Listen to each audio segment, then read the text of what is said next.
Spider-Man vient tout juste de voler quelque chose, mais soudain, sa propre toile surgit derrière lui. Dr. Strange ne perd pas une seconde. Il lance sa magie, et d'un geste sec, et là, l'âme de Peter sort de son corps. Il se regarde, complètement choqué. Le docteur veut récupérer le cube magique, mais même sans conscience, le corps de Spidey bouge tout seul, et Peter finit par reprendre le contrôle. Il tire une toile, s'échappe. Dr. Strange lance sa cape vivant. Elle attrape Spider-Man au vol et le balance loin. Le sorcier active alors son sort du miroir, et tout l'univers se retourne. Et Spider-Man tombe dans un monde où tout n'est plus que reflet et illusion. Dr. Strange arrive aussi, fait tournoyer ses mains, et les gratte-ciel deviennent des blocs qui s'imbriquent comme un puzzle géant. Chaque seconde de ce combat coûte une fortune en effets spéciaux. Soudain, 2 portails s'ouvrent. Un train surgit et percute Spider-Man de plein fouet. Le cube glisse des mains du docteur, mais Peter tire une toile et le récupère au dernier moment. Dr. Strange soupire, exaspéré, et fait tourner le monde à l'envers. Les trains tournent autour de Spider-Man. Il est coincé dans une boucle infernale. La cape essaie de reprendre le cube, mais Peter la maîtrise habilement.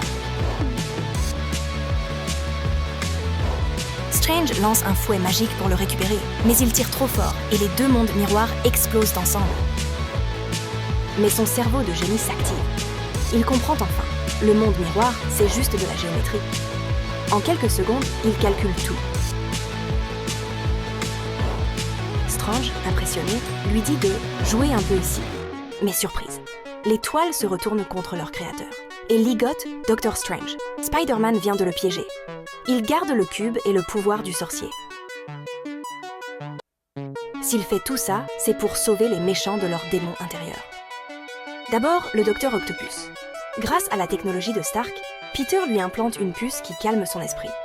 Au début, Doc Ock refuse, mais quand le dispositif fonctionne, il retrouve la raison et rend à Peter le métal de ses bras. Ensuite, c'est au tour d'Electro. Peter crée un appareil pour absorber son énergie et le rendre humain. Tout semble bien se passer, jusqu'à ce que son instinct d'araignée se déclenche. Quelqu'un prépare quelque chose. C'est Norman Osborn, le bouffon vert est de retour. Il manipule tout le monde. Il pousse les autres méchants à la révolte. Electro arrache son dispositif et vole le réacteur de Stark. Le combat éclate. Et Electro, surpuissant, fait exploser tout autour de lui. Sandman devient une tempête de sable. Le bouffon frappe Peter. C'est le chaos total. Les coups pleuvent. Peter se déchaîne. Le projette à travers les murs. Mais plus il frappe, plus le bouffon rit. Le frappe encore et encore. Finalement, Norman l'attrape et le jette violemment au sol. Spider-Man, à bout de force, tente de fuir. Mais le lézard surgit et le rejette dans la pièce. Norman lui inflige un dernier coup terrible. Un vrai carnage. Peter est au sol, épuisé. Aunt May arrive avec le remède. Elle l'injecte dans le bouffon. Mais ça ne marche pas. Et son planeur la frappe de plein fouet. Norman s'envole. Peter force son corps à se lever. Le bouffon vert lance une bombe citrouille. Peter essaie de l'attraper. Trop tard. Dans un dernier souffle, Aunt May lui dit « Un grand pouvoir implique de grandes responsabilités. » Et elle s'éteint. Mais ailleurs, Ned, sans jamais avoir appris la magie, ouvre un portail. Et un autre Spider-Man apparaît. C'est Andrew Garfield. Puis un deuxième portail s'ouvre. Et Tobey Maguire, le tout premier Spider-Man, entre en scène. Les 3 Spider-Man se rencontrent. Leur sens d'araignée s'active. Et ils comprennent immédiatement qu'ils sont liés. 3 héros, 3 univers. Une seule mission. Ils aident Peter à retrouver espoir. Et tous ensemble, ils préparent de nouveaux remèdes. Direction, la Statue de la Liberté pour le combat final. Les 3 Spider-Man s'élancent dans le ciel, tissant leurs toiles à l'unisson. Leur coordination est chaotique au début, mais face à Electro, Sandman et le lézard, chacun prend un adversaire. Les coups de poing pleuvent de partout. Chaque combat est un vrai spectacle. Les 3 Spider-Man sont dans une confiance totale, avec une coordination parfaite entre les araignées. Grâce à leur travail d'équipe, ils finissent par neutraliser Sandman. Puis, c'est au tour d'Electro. Face aux 3 Spider-Man en même temps, ils attaquent en premier. mais 2 d'entre eux sont électrocutés d'un coup. Leur combat, c'est vraiment une vraie carnage. Et là, Doc Ock intervient. C'est lui, et lui seul, qui parvient à neutraliser Electro.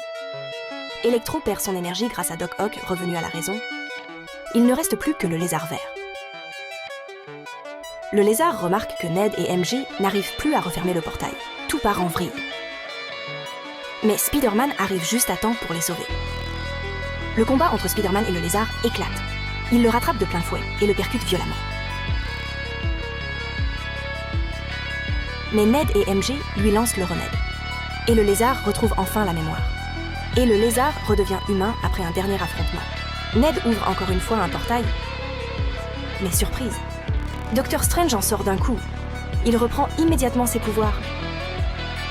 Et Spider-Man tente de lui expliquer la situation. Et voilà que le bouffon vert fait son entrée fracassante. Il attaque tout le monde avec son attaque préférée et s'empare de la machine du temps. Mais il est arrêté par Doctor Strange et Doc Ock. Cependant, avant de fuir, le bouffon place une bombe à l'intérieur de la machine. Boum! Tout explose autour de la Statue de la Liberté. MJ tombe dans le vide, mais Peter la sauve de justesse. C'est juste de la chance que MJ soit sauvé. Des souvenirs du Peter d'un autre univers lui reviennent, et il ne peut retenir ses larmes. De son côté, Ned est sauvé par la cape magique. Tout semble gagné, et Doctor Strange essaye encore de tout arranger. Mais il n'arrive plus à rien contrôler. Jusqu'à ce que le ciel se déchire. Les portails multivers s'ouvrent, le monde se fissure, et Doctor Strange n'arrive plus à tout contrôler. Peter comprend alors. Il n'y a qu'une seule solution. Il demande à Strange de lancer le sort, que tout le monde oublie qu'il est Spider-Man. Le docteur hésite, puis accepte. Peter dit adieu et aux 2 autres Spider-Man, MJ. À Ned, le sort se déclenche, les portails se referment, et tout redevient calme. Et voilà comment se termine cette aventure incroyable.